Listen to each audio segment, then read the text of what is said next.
जय हिंद एवरीवन, क्या हाल चाल, कैसे सारे बच्चे, आई होप आप सब बढ़िया होंगे। दोस्तों मेरा नाम है हर्ष, स्वागत करता हूँ इस बेहतरीन से प्लेटफॉर्म जिसका नाम है एसबी क्लास में। तो जैसा कि आपको पता है कि हमने क्लास 9 के बच्चों के लिए ग्रेविटेशन चैप्टर स्टार्ट कर दिया था, जिसका हम फर्स्ट पार्ट अपलोड कर चुके हैं, जिसके अंदर हमने बताया कि यूनिवर्सल लॉ ऑफ ग्रेविटेशन होता क्या है। अगर जिसने वो पार्ट नहीं देखा, फटाफट जाके वो पार्ट देखे और समझे कि यूनिवर्सल लॉ ऑफ ग्रेविटेशन होता क्या एक्चुअली में।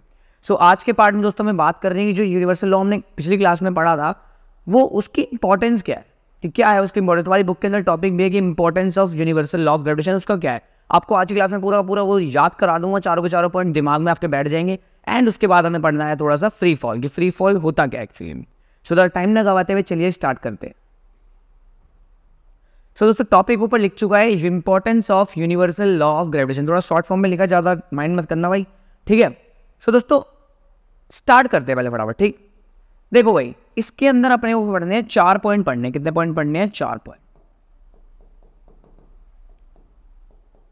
पेपर में क्वेश्चन आ सकता है इसके ऊपर 2 नंबर का, 3 नंबर का, मतलब मैक्सिमम आता ही है। आप ना इसे ना दिमाग में ना आज ही क्लास के अंदर आज ही पढ़ो, कान में लगा लो लीड अच्छे से। जैसे जैसे मैं बोलूँगा आपको ये बोलना है, साथ में रिपीट करते रहना, तब आपको ना ये चारों के चारों पॉइंट याद हो जाएंगे अभी क्लास के अंदर बैठे बैठे। ऐसा समझो कि मैं आपके जस्ट बिल्कुल साथ में आपको बैठ के ऑफलाइन पढ़ा रहा हूँ और आप मेरे साथ रिपीट कर रहे हो, मैं बोल रहा हूँ आप भी बोल रहे हो, ठीक है भाई। दोनों की तरफ से क्लासेस चलेगी, तब मजा आएगा पढ़ने में और तब तुम्हें समझ भी आएगा। मम्मी को भी तो लग जाना कि बच्चा पढ़ रहा है भाई, बोल रहा है साथ साथ, ऑन फोन के साथ साथ पढ़ रहा है उसके साथ, ठीक है भाई। तो भाई importance of universal law of gravitation पढ़ना है। इसके अंदर 4 पॉइंट आते हैं। पहला पॉइंट कि जो ग्रेविटेशन का लॉ हमने पढ़ा है, उससे हमारी लाइफ के अंदर जितने फिनोमिना हो रहे हैं वही बताने हैं अपने को, यार क्या इंपॉर्टेंस है उसकी। तो पहला आपको ये बात पता होगी कि जो भी हमारी अर्थ है, हम अर्थ से क्या होते हैं, बाइंड रहते हैं, अर्थ की सरफेस के ऊपर रहते हैं, अर्थ के अंदर नहीं रहते, खुद के उसके अंदर नहीं रहते। हम अर्थ के कहाँ पे रहते हैं भाई? सरफेस पे रहते हैं। तो मैं ऐसे बोल सकता हूँ कि हम कहाँ रहते हैं भाई? अर्थ की सरफेस के ऊपर। मुझे ये बताओ, अर्थ की सरफेस के ऊपर रहते हैं तो हम अर्थ से क्या चिपके हुए रहते हैं? मतलब क्या तुम्हें लग रहा है कि हम अर्थ के ऊपर उड़ते तो है नहीं भाई? जो नीचे है वो भी आराम से रहता है, जो ऊपर है वो भी आराम से रहता है। क्यों? क्योंकि अर्थ हमारे ऊपर क्या लगाता है? ग्रेविटेशनल फोर्स लगाता है। अर्थ का ग्रेविटेशनल फोर्स इसलिए ज़्यादा होता है, इसलिए हमें अर्थ क्या करता है? अपनी ओर चिपका के रखता है। मतलब अगर मैं इस पेन को भी फेंकता हूँ यहाँ से, तो ये पेन कहाँ जाएगा? नीचे की तरफ। नीचे क्यों? कि हम धरती की सर्फेस के ऊपर है। धरती की सर्फेस क्या लगा रही होगी? अपनी तरफ फोर्स लगा रही है। तो इसीलिए क्या होता है? इंपॉर्टेंस बनता है इसका, कि भाई पहली इंपॉर्टेंस बनती है कि जो भी हम अर्थ से चिपके हुए हैं, अर्थ से चिपके मतलब अर्थ से हम बाइंड है, तो वो किस फोर्स की मदद से? ग्रेविटेशनल फोर्स की मदद से। तो पहला बनता है कि अर्थ से बाइंड हम किस लिए हैं? अर्थ से बाइंड किस लिए हैं भाई? हम इस फोर्स की मदद से। पहला इंपॉर्टेंस ये है भाई। दूसरा, आप सबको पता है कि भाई यहाँ पे हमारा अर्थ और मून, यहाँ पे कहाँ है? मून। आपको पता है अर्थ के चारों ओर कौन रिवॉल्व करता है भाई? मून रिवॉल्व करता है। अर्थ के चारों ओर कौन रिवॉल्व करता है? मून रिवॉल्व करता है। ये किस फोर्स की मदद से? ये भी इस फोर्स की मदद से है, क्योंकि अर्थ क्या लगाता है अपनी और? Gravitational force. और मून के पास पहले से ही अपनी क्या है? स्पीड है, इसलिए मून क्या करता है? सर्कल चारों ओर रिवॉल्व करता रहता है। तो ये भी किस फोर्स की मदद से होता है? कि moon revolve around the earth, around the earth. किस फोर्स की मदद से करता है? ग्रेविटेशनल फोर्स की मदद से बनता है। इसलिए ये भी हमारा क्या है कि इंपॉर्टेंस बनता है। अब आते हैं थर्ड पॉइंट पे भाई। जिस तरीके से मून रिवॉल्व करता है भाई, उस तरीके से जितने भी प्लैनेट्स हैं, यहाँ पे क्या है? सन, एंड यहाँ पे जितने भी क्या प्लैनेट्स, मान लो क्या है कि मार्स हो गया, अर्थ हो गया, जुपिटर हो गया, जितने भी सारे प्लैनेट्स हैं वो भी क्या लगाते हैं भाई? चक्कर तो लगाते हैं ना। तो ये सारे भी क्या करते हैं? रिवॉल्व करते हैं। तो ये भी किस लिए करते हैं? ये भी करते हैं ग्रेविटेशनल फोर्स की मदद से, ठीक है भाई। इसके बाद फोर्थ पॉइंट, ठीक है भाई। फोर्थ पॉइंट तुम्हें पता ही है कौन सा पॉइंट है, कि भाई जितनी भी समुद्र के अंदर जो भी लहरें आती हैं, टाइड्स आती हैं, हिंदी में बोलते हैं ज्वार भाटा। क्या बोलते हैं? ज्वार भाटा। जितनी भी टाइड्स आती है समुद्र के अंदर, वो सब किस वजह से आती है? मून और सन की वजह से। तो मैं लिख सकता हूं tides due to sun and moon, क्योंकि भाई सन एंड मून भी अपना ग्रेविटेशनल फोर्स लगाते हैं। अर्थ तो खींचा चला नहीं आता, बट उसके वहाँ का जो वाटर होता है सन, तो वो क्या होता है? खींचा चला आता है। इस तरीके से हमें लगता है कि क्या टाइड्स आ रही हैं। क्यों आती हैं? ग्रेविटेशनल फोर्स की मदद से। ग्रेविटेशनल फोर्स किसका होता है?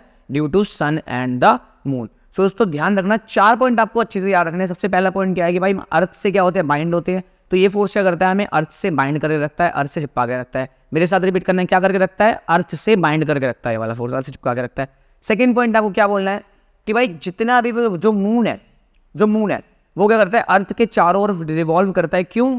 इसी फोर्स की मदद से करता है। क्यों करता है? इसी फोर्स की मदद से। इसलिए ये हमारी इंपॉर्टेंस बन जाती है। तीसरा, जितने भी प्लैनेट्स का मोशन है, प्लैनेट्स क्या करते हैं? रिवॉल्व करते हैं। जितने भी प्लैनेट्स का मोशन है अराउंड द सन, वो किसकी वजह से होता है, ग्रेविटेशनल फोर्स की मदद से ही होता है। चौथा पॉइंट क्या है कि भाई जितनी भी टाइड्स आती हैं due to sun and the moon, वो किस वजह से आती हैं, ग्रेविटेशनल फोर्स की मदद से आती है। तो 4 पॉइंट हमने पढ़े हैं। पहला पॉइंट मेरे साथ रिपीट करो, मेरी आंखों में देखना है भाई आपको, रिपीट करो फटाफट। पहला पॉइंट क्या है, अर्थ से बाइंड कर रखता है। दूसरा क्या है, मून अर्थ के चारों चक्कर लगाता है। तीसरा क्या है, सारे के सारे प्लैनेट्स चक्कर लगाते हैं सन के। एंड चौथा पॉइंट हमारा क्या है, जितनी भी टाइड्स आती है वो सन एंड मून के द्वारा ही आती है। दोस्तों ये चारों के चारों पॉइंट थे importance of universal law of gravitation में। फटाफट इनको डायग्राम के फॉर्म में याद करो, क्योंकि लिटरेचर तो देखो सारे के सारे आते हैं, अपना पहले से ही लिख के रखते हैं और फिर पढ़ाते हैं। दोस्तों मेरा फंडा ऐसा नहीं है, अपना क्या है कि जो है दिमाग में है सारी चीज़ें वो पढ़ाया जाएगा। जिस तरीके से हमें चीज़ें याद है वैसे ही आपको याद कराई जाएगी, लिखा लिखाया वाला सिस्टम नहीं है भाई, ठीक है। तो फटाफट इस सबको जैसे हमने लिखा है वैसे उतारो, डायग्राम की फॉर्म में याद करोगे तो हमेशा जिंदगी भर के लिए याद रहेगा। फटाफट जल्दी इसको लिख लो, मैं थोड़ा साइड हो जाता हूँ, स्क्रीनशॉट ले लो या लिख लो फटाफट कॉपी में।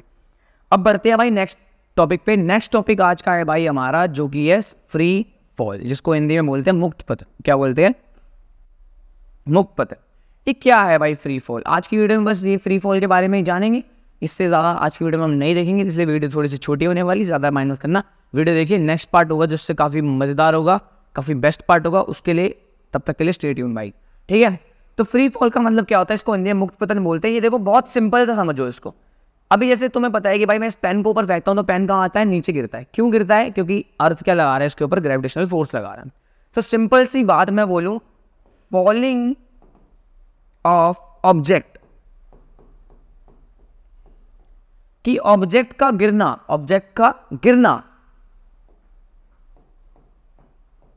Under gravitational force of earth, कि ऑब्जेक्ट का गिरना under gravitational force of earth only. ध्यान रखना मैंने एक शब्द इस्तेमाल किया है कि भाई केवल और केवल जब हम ऑब्जेक्ट गिर रहा होगा किसके, under gravitational force of earth, तब ही हम बोलेंगे कि वो ऑब्जेक्ट किस कंडीशन में है, वो ऑब्जेक्ट कंडीशन में फ्री फॉल की कंडीशन में है। फ्री फॉल एक क्या है, एक टाइप की कंडीशन है।